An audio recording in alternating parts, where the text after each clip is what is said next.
আসসালামু আলাইকুম। প্রিয় দর্শক, অন্যমঞ্চের আলাপচারিতায় আপনাদের সকলকে আমন্ত্রণ জানাচ্ছি। শুধু যে যেখান থেকে দেখছেন সবাইকে অনেক অনেক প্রীতি ও শুভেচ্ছা। প্রিয় সুধী, আপনারা জানেন বাংলাদেশ একটি টার্মোয়েল সিচুয়েশনের ভিতর দিয়ে যাচ্ছে। 2024 সালের জঙ্গি উত্থানের পর আমেরিকার সহযোগিতায় ডক্টর ইউনূসের পৃষ্ঠপোষকতায় বাংলাদেশে যে জঙ্গিবাদের উত্থান হয়েছে, তারেক জিয়া যেটিকে প্রচ্ছন্নভাবে সাহায্য সহযোগিতা করে সমর্থন দিয়ে গিয়েছিলেন, তারপর সবার সহযোগিতায় তিনি ক্ষমতায় আসলেন। কিভাবে আসলেন? বাংলাদেশ আওয়ামী লীগ, যাদের মেজরিটি শেয়ার হোল্ড জনগণের কাছে, অর্থাৎ সবচাইতে বেশি ভোট যাদের, তাদেরকে ক্ষমতার বাইরে রেখে কিভাবে রাখলেন? তিনি ডক্টর ইউনূসকে বললেন যে আওয়ামী লীগকে যদি আপনি ক্ষমতার বাইরে না রাখেন, তাহলে বাংলাদেশে কোনো সরকার বদল হবে না, আবারও শেখ হাসিনা ক্ষমতায় আসবে, দিল্লি থেকে এসে বাংলার মসনদে আবারও ওই আওয়ামী লীগের অভিষেক হবে।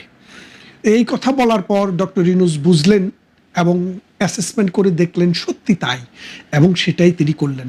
আওয়ামী লীগের কার্যক্রম নিষিদ্ধ করে আওয়ামী লীগ বাদে নির্বাচন হলো। সেই নির্বাচনে বিশাল সংখ্যাগরিষ্ঠতা নিয়ে তারেক রহমান আসলেন। এখন বিষয় হচ্ছে, গরিবকে যদি আপনি একটি হাতি উপহার দেন, এখন হাতির খোরাক জোগানো এই গরিব মানুষের পক্ষে খুবই কঠিন হয়ে দাঁড়ায়। তারপরে যদি আপনার প্রতিবেশীরা, আপনার বন্ধুরা, আপনার রাষ্ট্রের যারা বন্ধু, তারা যদি আপনার প্রতি অসন্তুষ্ট থাকে, তাহলে কিন্তু আপনার পক্ষে এই হাতি পোষা সত্যিকারের কঠিন হয়ে দাঁড়ায়। তারেক রহমান ক্ষমতায় আসলেন। তিনি যখন, আপনারা জানেন যে তারেক রহমান এখন প্রধানমন্ত্রী হিসেবে ক্ষমতায় আছেন, কিন্তু এর আগে ব্রিটিশ আমলে যে দ্বৈত শাসন ছিল রবার্ট ক্লাইভের সময়ে, সেই দ্বৈত শাসনের মতো করে তিনি কিন্তু আরও একবার ক্ষমতা চালিয়েছিলেন। তার ক্ষমতাটি কেমন ছিল? তার মা প্রয়াত প্রধানমন্ত্রী খালেদা জিয়া ছিলেন দায়িত্বে, মানে তার দায়িত্ব ছিল কিন্তু কোনো ক্ষমতা ছিল না। আর তারেক রহমানের কোনো দায়িত্ব ছিল না, কিন্তু ক্ষমতা ছিল অগাধ। হাওয়া ভবনের মাধ্যমে তিনি খাম্বা বিলি করেছেন, তিনি বিদ্যুতের জন্য মহা কর্মযজ্ঞ করেছেন, কিন্তু এক ফোঁটা বিদ্যুৎও তিনি জাতিকে দিতে পারেননি। এবং তিনি যখন ক্ষমতার থেকে যান, তখন বাংলাদেশের অর্থনীতিকে রেখে গিয়েছিলেন $76 বিলিয়ন। 76 বিলিয়ন, খেয়াল করে দেখেন, $76 বিলিয়ন। আর প্রধানমন্ত্রী শেখ হাসিনা 2008 সালে জয়লাভ করার পরে 2009 জানুয়ারিতে, 5 জানুয়ারিতে তিনি যখন সরকার শুরু করেন, আর 2024 5 আগস্ট তিনি ক্ষমতার থেকে যখন চলে যান, তখন তিনি রেখে গিয়েছেন বাংলাদেশের মানুষের জন্য অর্থনীতির সাইজ 800 বিলিয়ন। আপনারা যদি 76:800 যদি খেয়াল করে দেখেন, তাহলে কত গুণ এই অর্থনীতিকে বৃদ্ধি করা হয়েছে। মানুষের অর্থনৈতিক চাহিদা, মানুষের গ্যাসের চাহিদা, বিদ্যুতের চাহিদা, ট্রান্সপোর্টেশনের চাহিদা, মানুষের যে গাড়ি ঘোড়ার চাহিদা, ট্রেন রেলের চাহিদা, এবং রোড ট্রান্সপোর্ট করার জন্য যে চাহিদা, সেটা শত শত গুণ বেড়ে গিয়েছিল। আপনারা জানেন বিএনপির সময়ে বিদ্যুৎ শুধু যেত, আসতো না কখনো। তার মানে সেই অবস্থা থেকে পরিত্রাণ করার জন্য প্রধানমন্ত্রী শেখ হাসিনা এই বিদ্যুৎ ব্যবস্থাকে ঢেলে সাজালেন, বাংলাদেশকে শক্তিতে স্বয়ং সম্পূর্ণ করলেন। আর যেটুক অভাব ছিল সেটুক ভারত থেকে এনে তিনি পুড়িয়েছিলেন। প্রধানমন্ত্রী শেখ হাসিনার সময়ে ভারত থেকে তিনি 400 মেগাওয়াট পর্যন্ত বিদ্যুৎ তার দিয়ে ঢাকাতে এনেছিলেন, এবং আদানির কাছ থেকে আরও 1600 মেগাওয়াট, মোট 2000 মেগাওয়াট বিদ্যুৎ ভারত আমাদেরকে দিয়েছিল। আমরা টাকা দিয়েছি, কিন্তু টাকা দিলেই যে সব কিছু পাওয়া যায় না, এখন তো বুঝলেন। আজকে বাংলাদেশের কি অবস্থা? আজকে বাংলাদেশে বিদ্যুৎ নেই, আজকে বাংলাদেশে গ্যাস নেই, আজকে বাংলাদেশে কারখানা বন্ধ হয়ে যাচ্ছে, লক্ষ লক্ষ মানুষ বেকার হয়ে যাচ্ছে। এখন ভারতের কাছে হাত পাতা ছাড়া তারেক রহমানের বিকল্প কোনো পথ নেই। আপনি খেয়াল করে দেখেন, প্রধানমন্ত্রী শেখ হাসিনা যখন ক্ষমতায় ছিলেন, তিনি চুক্তি করেছিলেন কাতারের সাথে। কিসের জন্য? এলজি গ্যাসের জন্য। যেই গ্যাসের ভ্যালু প্রধানমন্ত্রী শেখ হাসিনার সাথে ভিত্তিমূল্য ছিল $9 থেকে $11। এই পিটার হাস, এই বাটপার, এই বাটপার যে বাংলাদেশের রাজনীতিতে হস্তক্ষেপ করেছিল, অবৈধ টাকা এখানে পেনিট্রেট করিয়েছিল, তাকে খুশি করার জন্য কাতারের চুক্তিটি না রেখে এই পিটার হাসের সাথে চুক্তি করা হলো $44। খেয়াল করে দেখেন, আমাদের গ্যাস কিন্তু ভারত থেকেও আসতে পারে, আমাদের গ্যাস রাশিয়া থেকে আসতে পারে, আমাদের গ্যাস ইরান থেকে আসতে পারে। এখন খেয়াল করে দেখেন, ইরানের সাথে তাদের সম্পর্ক খারাপ, রাশিয়া তাদেরকে বিশ্বাস করে না, রাশিয়ার বিরুদ্ধে মিথ্যা অভিযোগ তুলেছে, ভারতের সাথে তারা চোখে চোখ রেখে কথা বলার প্রকল্প নিয়েছে। কিন্তু এখন চোখে চোখ রাখা তো দূরের কথা, এখন পায়ের কাছেও চোখ রাখতে সাহস করছে না। কেন? কারণ ভারতের যে বিশাল শক্তি, আজকে যদি ভারত এই 2000 মেগাওয়াট বা 1600 মেগাওয়াট বিদ্যুৎ বন্ধ করে দেয়, অর্থাৎ আদানি যদি টেকনিক্যাল ফল্ট বা কোনো একটা ফল্ট দেখিয়ে যদি 1600 মেগাওয়াট বিদ্যুৎ বন্ধ করে দেয়, তাহলে ঢাকা শহরে আগামীকাল আর বিদ্যুতে থাকবে না। বিদ্যুৎ মন্ত্রী টুকু সাহেব বললেন যে আগামী 2 বছর পর্যন্ত বিদ্যুতের উন্নয়ন করার কোনো সম্ভাবনাই নাই। তারা মালয়েশিয়াতে গিয়েছেন কিছু প্রাকৃতিক গ্যাস কেনার জন্য। মালয়েশিয়া বলেছে আমরা কিছু দিতে পারি, তবে এটার কন্টেইনার তৈরি হয়ে আসবে চায়না থেকে, সেই কন্টেইনারটি তৈরি হতে লাগে 2 বছর। তাহলে খেয়াল করে দেখেন, বাংলাদেশ আজকে যে মহা বিপদে আছে। আমি যে কথাটি দিয়ে শুরু করেছিলাম যে হাতি যদি কেউ আপনাকে উপহারও দেয়, সেই হাতি কিভাবে পুষবেন সেই সক্ষমতা আপনার থাকতে হবে। প্রধানমন্ত্রী শেখ হাসিনা বাংলাদেশ আওয়ামী লীগ 15-16 বছর 17 বছর সময়ে বাংলাদেশের অর্থনীতিকে 76 বিলিয়ন থেকে 800 বিলিয়নে উন্নীত করেছেন। বাংলাদেশের মানুষের মাথাপিছু আয় $750 থেকে $2700 $2800 উন্নীত করেছেন। বাংলাদেশের বিদ্যুতের চাহিদা 4000 মেগাওয়াট থেকে উন্নীত করে তিনি 1900 থেকে 2000 মানে 20,000 মেগাওয়াটে উন্নীত করেছেন। বাংলাদেশ এখন মধ্যম আয়ের একটি দেশ। সে দেশটি পরিচালনার জন্য যিনি দায়িত্ব নিয়েছেন তারেক রহমান, এই দেশের অর্থনীতিকে বোঝার সক্ষমতা তারেক রহমানের নাই। যার কারণে বাংলাদেশে বিদ্যুৎ সেক্টরে এখন ধস নেমেছে। মানুষ রান্না করার জন্য গ্যাস পাচ্ছে না। শুধু কি তাই, বাংলাদেশে যে উৎপাদন ব্যবস্থার উপরে ভিত্তি করে আমরা $70 বিলিয়ন প্রতি বছর বিদেশ থেকে ফরেন কারেন্সি আমদানি করি, সেই উৎপাদন ব্যবস্থার প্রাণ যে গার্মেন্টস সহ অন্যান্য ফ্যাক্টরি, সেই ফ্যাক্টরিগুলো বন্ধ হয়ে যাচ্ছে গ্যাসের অভাবে, এবং অসংখ্য কর্মী বেকার হয়ে যাচ্ছে। এই লক্ষ লক্ষ কর্মী বেকার হয়ে যাওয়ার কারণে বাংলাদেশে যে সোশ্যাল অর্ডার সিটি সৃষ্টি হয়েছে, বাংলাদেশে যে দারিদ্র্যের সৃষ্টি হয়েছে, এটার রোখার ক্ষমতা তারেক রহমান এবং তার মন্ত্রণালয়ের নেই। কারণ তিনি ক্ষমতা ভোগ করেছেন, তিনি দায়িত্ব কিভাবে পালন করতে হয় তার মায়ের যুগে তিনি সেটা শিখেননি। আজকে তিনি শিখতে এসেছেন, কিন্তু আজকে তার অনেক দায়িত্ব, এখন দায়িত্বও আছে, ক্ষমতাও আছে, তারপরেও তিনি পাচ্ছেন না। দেখেন, বাংলাদেশের রাজনীতিতে, বাংলাদেশের অর্থনীতিতে, বাংলাদেশের সমাজে এবং বাংলাদেশের ভৌগোলিক প্রেক্ষাপটে এবং বাংলাদেশের সার্বভৌমত্বে ভারতের যে প্রয়োজনীয়তা, ভারতের যে প্রভাব, সেটা অনস্বীকার্য। ভারতের সাথে সম্পর্ক খারাপ করে এই বাংলাদেশের অর্থনীতি টিকবে না। ভারতের সাথে সম্পর্ক খারাপ করে এই বাংলাদেশের রাজনীতি চলবে না। আপনাকে বলি, বুড়া মানুষ দেখেন কতগুলা পারভার্টেড বুড়া আছে। এই বুড়া বয়সেও তার সেক্সুয়াল অ্যাপেটাইটটা খুব হাই, কিন্তু শরীরে শক্তি নেই। তখন সে কি করে জানেন? বায়াগ্রা খায়। তো বায়াগ্রা খাইলে শরীরে আগুনের মতো করে শক্তি আসে, আবার 5 মিনিট 10 মিনিট পরে এমনভাবে পইরা যায়, বাঁচবে কিনা সেটারও নিশ্চয়তা থাকে না। তো বাংলাদেশে যে রাজনীতি, বাংলাদেশে যে মৌলবাদী রাজনীতি, জঙ্গিবাদী রাজনীতি, বিএনপির যে রাজনীতি, সেটা হচ্ছে বায়াগ্রা খাওয়ার মতো।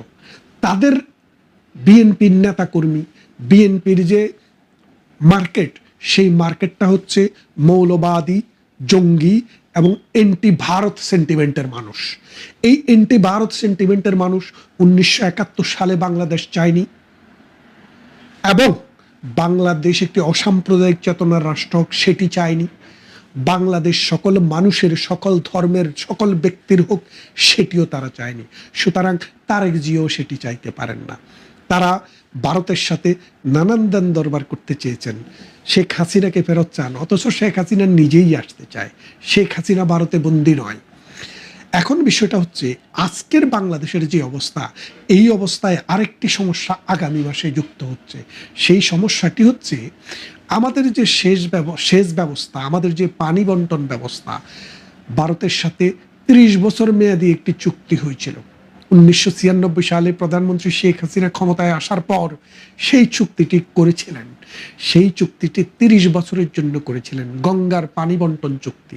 সেই গঙ্গার পানি বন্টন চুক্তিটি আগামী মাসে, অর্থাৎ সেপ্টেম্বর মাসের 26 তারিখে সেটি শেষ হয়ে যাচ্ছে। তাহলে আপনি বোঝেন, এখন তারেক জিয়াকে ভারতের কাছে বিক্ষে চাইতেই হবে। কেন চাইতে হবে? কারণ এই গঙ্গা নদীর পানি ভারত থেকে আসে। উজানের দেশ ভারত, বাটির দেশই বাংলাদেশ। বাটি বাংলায় এই গঙ্গার পানি দিয়েই কিন্তু উৎপাদন ব্যবস্থা শানিত। এবং আমরা যে খাদ্যে স্বয়ংসম্পূর্ণ, এর মূল কারণ হচ্ছে শুষ্ক মৌসুমে ভারত থেকে পানিটা যথাযথভাবে যদি পাই, তাহলেই কিন্তু আমরা খাদ্যে স্বয়ংসম্পূর্ণতা ধরে রাখতে পারি। আজকে ভারতের সাথে আমাদের সম্পর্কটা যে তলানিতে গিয়ে নেমেছে, ভারতের সাথে সম্পর্কটা যে জায়গায় এই তারেক জিয়া নিয়ে গিয়েছে, তার সভাসদন যারা আছে তারা যেভাবে নিয়ে গিয়েছে, তার মৌলবাদী জঙ্গি গোষ্ঠী, তার এনসিপি গোষ্ঠী এবং ডক্টর ইউনূস গোষ্ঠী বাংলাদেশের সাথে এই বন্ধুপ্রতিম রাষ্ট্রের সম্পর্কটিকে যে জায়গায় নিয়ে গিয়েছে, সেখান থেকে যদি আমরা ফেরত আসতে না পারি, এই বাংলাদেশে দুর্ভিক্ষে আসাটা খুব বিচিত্র কিছু হবে না। কারণ বাংলাদেশের কৃষি উৎপাদন 2টি কারণে ব্যাহত হচ্ছে এখন। এক, গ্যাস নেই, বিদ্যুৎ উৎপাদন হচ্ছে না, সুতরাং বিদ্যুৎ না থাকলে পানি সরবরাহ করা যাচ্ছে না বিস্তীর্ণ বাংলায়।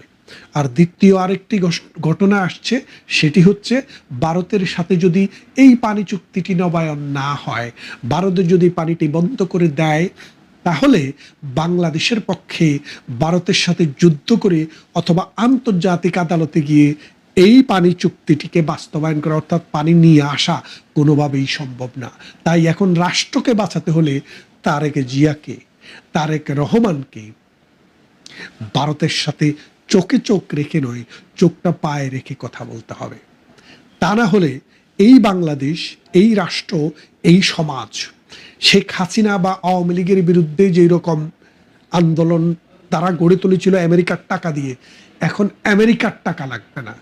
বাংলার মানুষে তাদেরকে ক্ষমতার থেকে টেনে হেসড়ে নামাবে এবং মৌলবাদী জঙ্গি গোষ্ঠীর যে সদস্যরা রয়েছে তাদেরকেও এই দেশ থেকে পাকিস্তানে পাঠানোর এই জনগণের ব্যবস্থা করবে।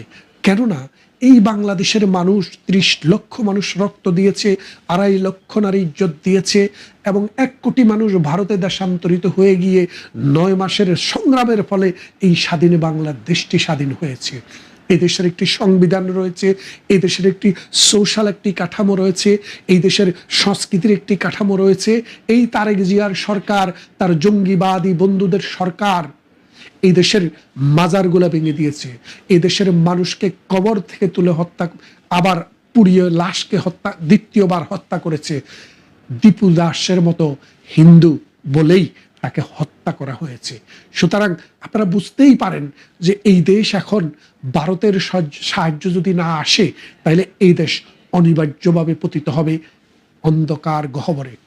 মানুষ খাবার পাবে না, মানুষ বিদ্যুৎ পাবে না, মানুষ গ্যাস পাবে না, মানুষ পানিও পাবে না। শুধু কি গঙ্গা, 54টি নদী ভারত থেকে এসছে, এই 54টি নদীর পানি আস্তে আস্তে নিম্নগামী হতে থাকবে। কারণ যুগের বিবর্তনে ভারতে মিঠা পানির ব্যবহারের পরিমাণ বাড়ছে এবং অর্থনৈতিক চাকা শক্তিশালী হওয়ার কারণে তারা পানির ডাইভার্সিফাইড যে ব্যবহার, সেটাও ভারত এখন পথ খুঁজতে। তাহলে ভারতের সাথে আপনি যদি বেঁচে থাকতে চান, সম্পর্ক ভালো রাখতে হবে। আর এই সম্পর্ক ভালো রাখতে হলে তাড়াতাড়ি তারেক জিয়াকে বিনা সত্ত্বে ভারতে গিয়ে মোদির সাথে বসতে হবে। কারণ নরেন্দ্র মোদি ভারতের প্রধানমন্ত্রী, নির্বাচিত প্রধানমন্ত্রী, তার হাত ধরে ভারতের অর্থনীতি দিন দিন আরো শক্তিশালী হচ্ছে।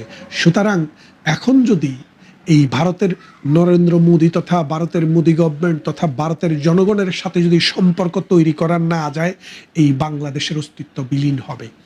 আরেকটি কথা বলে রাখি, সাম্প্রতিক 10 অগাস্ট জাতিসংঘের যে নিরাপত্তা পরিষদ রয়েছে, সেই নিরাপত্তা পরিষদের অ্যাডভাইজরি কমিটি বলেছে যে বাংলাদেশে আল কায়দা জঙ্গি নেটওয়ার্ক শক্তিশালী হচ্ছে, যেই কোনো সময় জঙ্গিবাদ এই দেশটিকে গ্রাস করে নিতে পারে। সে বিষয়টি নিয়ে আরেকটি পূর্ণাঙ্গ ভিডিও করব। আজকে এখানে শেষ করব এই কথা বলে যে বাংলাদেশের অস্তিত্ব টিকে থাকা, বাংলাদেশের মানুষের জীবনের স্বাচ্ছন্দ্য এবং বাংলাদেশ বহির্বিশ্বে যে অর্থনৈতিক কর্মকাণ্ড তথা আমাদের যে আন্তর্জাতিক বাণিজ্যে যদি টিকে থাকতে হয়, আমাদেরকে ভারতের সাথে সম্পর্ক উন্নয়ন করতে হবে। ভারতের বন্দর ব্যবহার করতে না দেওয়ার কারণে, ভারতের পোর্ট এবং ভারতের বিমানবন্দর ব্যবহার করতে না দেওয়ার কারণে আমাদের 15 থেকে 20% ফরেন এক্সপোর্ট অর্থাৎ যে গার্মেন্টস ম্যানুফ্যাকচারিং আমরা রপ্তানি করি, কাঁচামাল রপ্তানি করি, সেটা এখন বন্ধ হয়ে গেছে। যার কারণে এখনো বাংলাদেশ 2 নম্বরের মানে গার্মেন্টস ম্যানুফ্যাকচারিংয়ের 2 নাম্বার থেকে 3 নম্বরে চলে গেছে। আসুন আমরা এই দেশটিকে টিকানোর জন্য, এই দেশের জন্মের সাথে ভারতের সম্পর্ক, সুতরাং এই দেশের অস্তিত্বের সাথে ভারতকে বাদ দিয়ে অন্য কিছু যদি চিন্তা করা হয়, সেটি বুমেরাং হবে। এবং ভারত যদি পাশে থাকে, আপনি সারা পৃথিবীকে পাশে পাবেন। আর ভারতকে যদি পাশে না পান, পৃথিবীর কেউ আপনার পাশে থাকবে না, শুধু পাকিস্তান আর জঙ্গি গোষ্ঠী ছাড়া। বাংলাদেশের প্রধানমন্ত্রী তারেক রহমানের ভারত সফর নিয়ে আরো এক দফা ধোঁয়াশা বা অনিশ্চয়তা দেখা দিয়েছে। 16 আগস্ট দুপুরে বাংলাদেশের পররাষ্ট্র মন্ত্রণালয়ের মুখপাত্র এক প্রেস ব্রিফিংয়ে বলেছেন, তারেক রহমানের ভারত সফরের জন্য একটি অনুকূল পরিবেশ সৃষ্টি হওয়া দরকার, যার সাথে জড়িয়ে আছে দুটি বিষয়। তার এই ব্রিফিং এর পর তারেক রহমানের সফর নিয়ে নতুন করে অনিশ্চয়তা দেখা দিয়েছে। বিবিসি বাংলা তাদের প্রতিবেদনের শিরোনাম করেছে, তারেক রহমানের দিল্লি সফরের সম্ভাবনা আপাতত বাতিল করল ঢাকা। তবে দৈনিক প্রথম আলো তাদের খবরে লিখেছে, তারেক রহমানের সফর নিয়ে দুই দেশের মধ্যে আলোচনা অব্যাহত আছে।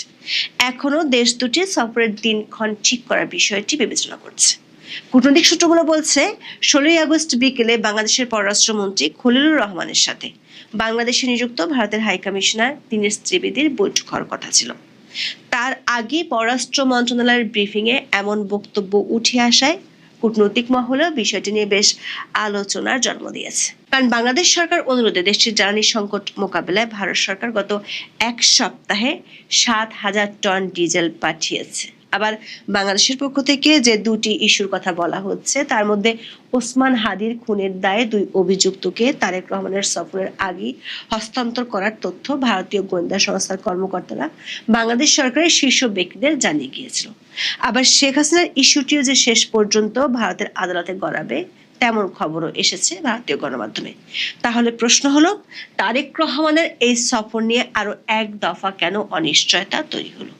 বিস্তারিত জানতে চলুন যাওয়া যাক বিশ্লেষণে। 16 আগস্ট বিবিসি বাংলার খবরের শিরোনাম ছিল, তারেক রহমানের ভারতে যাওয়ার প্রস্তুতি প্রায় নিশ্চিত। 16 আগস্ট দৈনিক প্রথম আলোর খবরের শিরোনাম ছিল, প্রধানমন্ত্রীর দিল্লি সফরের প্রস্তুতি, তারিখ ঠিক হয়নি। একই দিন মানবজমিনের খবরের শিরোনাম ছিল, প্রধানমন্ত্রীর ভারত সফর জানা যাবে আজ। মানবজমিনের এই খবরে বলা হয়েছে, বাংলাদেশের প্রধানমন্ত্রী তারেক রহমানের সঙ্গে সাক্ষাতের পর গত 10 আগস্ট দিল্লি গিয়েছিলেন ঢাকায় নিযুক্ত ভারতীয় হাই কমিশনার দীনেশ ত্রিবেদী। দিল্লিতে ভারতের প্রধানমন্ত্রীর সঙ্গে দীনেশ ত্রিবেদীর সাক্ষাৎ হয়। নরেন্দ্র মোদীর বার্তা নিয়ে দীনেশ ত্রিবেদী শুক্রবার বিকেলে ঢাকায় ফিরে এসেছেন। মানবজমিনের খবরে দাবি করা হয়েছিল, ফিরতি বার্তা নিয়ে 16 আগস্ট দিনের যে কোনো সময় পররাষ্ট্রমন্ত্রী ডক্টর খলিলুর রহমানের সঙ্গে সাক্ষাৎ করার কথা ছিল দীনেশ ত্রিবেদীর। তাদের এই সাক্ষাতের পরে জানা যেত তারেক রহমান ভারত সফরে যাচ্ছেন কি যাচ্ছেন না। কিন্তু এই সাক্ষাতের আগে প্রেস ব্রিফিং ডাকে বাংলাদেশের পররাষ্ট্র মন্ত্রণালয়। সাধারণত দিনের শেষ ভাগে এই ধরনের প্রেস ব্রিফিং করলেও 16 আগস্ট প্রেস ব্রিফিংটা করা হয়েছে আগেই। সেই ব্রিফিং এ বাংলাদেশের পররাষ্ট্র মন্ত্রণালয়ের মুখপাত্র একেএম শহীদুল করিম বলেছেন, তারেক রহমানের সম্ভাব্য সফর নিয়ে কয়েক সপ্তাহ ধরে আলাপ আলোচনার মধ্যে ছিলেন ঢাকা ও দিল্লির কর্মকর্তারা। মুখপাত্র অভিযোগ করেন, দেশটির সাবেক প্রধানমন্ত্রী শেখ হাসিনা গত 5 আগস্ট দিল্লিতে যেভাবে প্রকাশ্যে সংবাদ সম্মেলনে কথা বলেছেন, তাতে এই যোগাযোগ রক্ষা করার প্রক্রিয়ার পরিবেশ বিনষ্ট হয়েছে। বাংলাদেশের পররাষ্ট্র মন্ত্রণালয় দাবি করেছে তারা এ বিষয়ে নিজেদের অবস্থান পরিষ্কার করেছেন। তারা মনে করেন এই সফরের জন্য একটি অনুকূল পরিবেশ তৈরি করা দরকার। এজন্য বাংলাদেশ সরকার ভারতের কাছে দুটি জিনিস চায়। এক, দ্বিপক্ষীয় প্রত্যর্পণ চুক্তির আওতায় সাবেক প্রধানমন্ত্রী শেখ হাসিনা ও অন্যান্য দণ্ডপ্রাপ্তদের প্রত্যর্পণের অনুরোধ ত্বরান্বিত করা, এবং দুই, শরীফ ওসমান হাদির অভিযুক্ত খুনিদের বাংলাদেশের কাছে দ্রুত হস্তান্তর করা।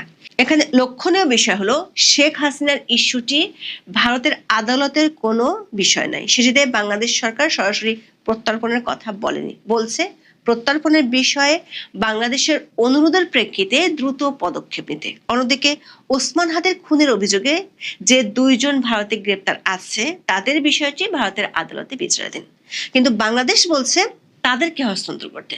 বাংলাদেশের পররাষ্ট্র মন্ত্রণালয় বলছে এই দুটো বিষয় বাংলাদেশের পক্ষ থেকে ভারতকে অনুরোধ করা হয়েছে এবং বাংলাদেশ সরকার ভারতের কাছ থেকে উত্তরের অপেক্ষায় আছে।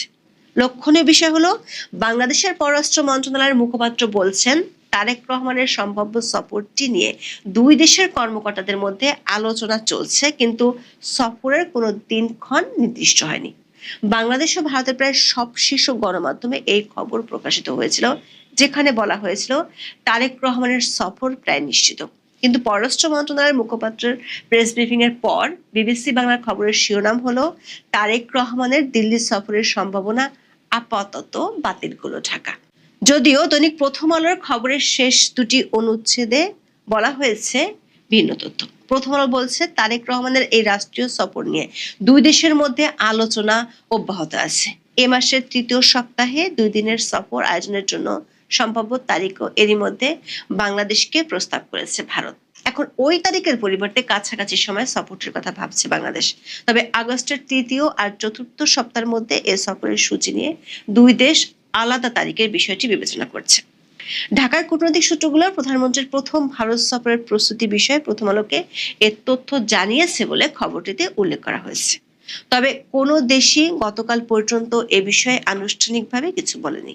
যে দুটি ইস্যুর কথা তুলে ধরে বাংলাদেশের পররাষ্ট্র মন্ত্রণালয়ের পক্ষ থেকে দাবি করা হয়েছে তারা ভারত সরকারের জবাবের অপেক্ষায় আছেন, তার মধ্যে একটি হলো ওসমান হাদিকে খুনের দায়ে অভিযুক্ত 2 জনকে ফেরত দেওয়া। ভারতীয় সংবাদ মাধ্যম নর্থ ইস্ট নিউজের এক খবরে বলা হয়েছে তারেক রহমানের ভারত সফরের আগে ওসমান হাদিকে খুনের দায়ে অভিযুক্ত ভারতে গ্রেপ্তার হওয়া 2 আসামি ফয়সাল করিম মাসুদ এবং আলমগীর হোসেনকে বাংলাদেশ সরকারের সংশ্লিষ্ট কর্তৃপক্ষের কাছে হস্তান্তর করা হবে। নর্থ ইস্ট নিউজের খবরে দাবি করা হয়েছে ভারতীয় গোয়েন্দা সংস্থা রয়ের চিফ পরাগ জৈনের নেতৃত্বে 4 সদস্য বাংলাদেশ সফরে এসে গত 10ই আগস্ট তারেক রহমানের প্রতিরক্ষা উপদেষ্টা অবসরপ্রাপ্ত ব্রিগেডিয়ার জেনারেল AKM শামসুল ইসলামের সাথে বৈঠক করেছিলেন এবং সেই বৈঠকে ওই 2 অভিযুক্তকে ফেরত দেওয়ার সিদ্ধান্ত জানিয়েছিলেন।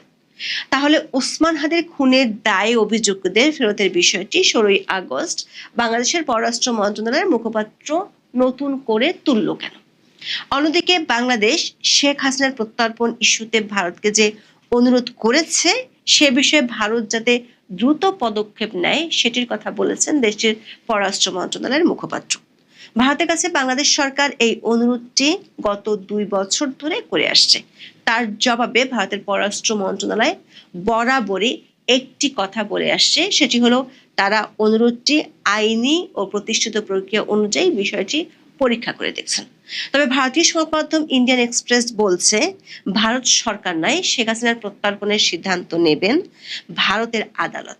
16ই আগস্ট প্রকাশিত সংবাদ মাধ্যমটির এক প্রতিবেদনে বলা হয়েছে ভারতের শীর্ষস্থানীয় সরকারি কর্মকর্তারা বলেছেন প্রত্যর্পণের সিদ্ধান্ত শেষ পর্যন্ত ভারতের আদালতে নেবে।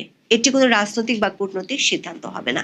আর আদালতের প্রক্রিয়া যেটি প্রতিষ্ঠিত করতে হবে তা হলো যে অপরাধগুলোর অভিযোগ আনা হয়েছে সেগুলো ভারতের আইনেও অপরাধ হিসেবে শ্রেণীবদ্ধ কিনা। আরেক কূটনৈতিক বলছেন ঢাকা যে প্রত্যর্পণের অনুরোধ করছে সেটাকে দিল্লি ও ঢাকার বর্তমান কূটনৈতিক যোগাযোগ থেকে আলাদা করে দেখা সম্ভব নয়। এর অর্থ হলো শেখ হাসিনার দেশে ফেরার প্রক্রিয়া মানে তিনি কিভাবে ফিরবেন সে বিষয়টি নিয়ে 2 দেশের মধ্যে কূটনৈতিক ও রাজনৈতিক টানাপোড়েন চলছে। যদিও শেখ হাসিনা নিজেই ঘোষণা দিয়েছেন তিনি বাংলাদেশে বিজয়ের মাস ডিসেম্বরে ফিরবেন এবং ফিরে আদালতে শরণাপন্ন হবেন। ভারতের পররাষ্ট্র মন্ত্রণালয়ের একাধিক কর্মকর্তার বরাত দিয়ে ইন্ডিয়ান এক্সপ্রেসের খবরে বলা হয়েছে, বাংলাদেশের পাঠানো শেখ হাসিনার প্রত্যর্পণ অনুরোধের সঙ্গে দুই দেশের মধ্যে 2013 সালে স্বাক্ষরিত প্রত্যর্পণ চুক্তির বিধান অনুযায়ী প্রয়োজনীয় আইনি নথিপত্র যুক্ত করা হয়েছে। আওয়ামী লীগ নেতারা বলছেন, ভারতে কোনো আদালত যদি প্রত্যর্পণ সংক্রান্ত কার্যক্রম শুরু হয়, তাহলে আন্তর্জাতিক অপরাধ ট্রাইব্যুনালের ওই রায়কে একাধিক ভিত্তিতে চ্যালেঞ্জ করা হবে। ভারতের সাথে বাংলাদেশের যে প্রত্যর্পণ চুক্তি আছে সেটির 6 নম্বর অনুচ্ছেদে বলা হয়েছে, রাজনৈতিক বিবেচনায় কাউকে অপরাধী সাব্যস্ত ও দণ্ড দেওয়া হয়েছে বলে অনুমিত হলে তাকে ফেরত দিতে বাধ্য নয় কোনো দেশই। মানে এই চুক্তি অনুযায়ী রাজনৈতিক চরিত্রের অপরাধ বিবেচনা করা হবে না। এক্ষেত্রে ভারতের 1962 সালের এক্সট্রাডিশন অ্যাক্টের বিধানও গুরুত্বপূর্ণ।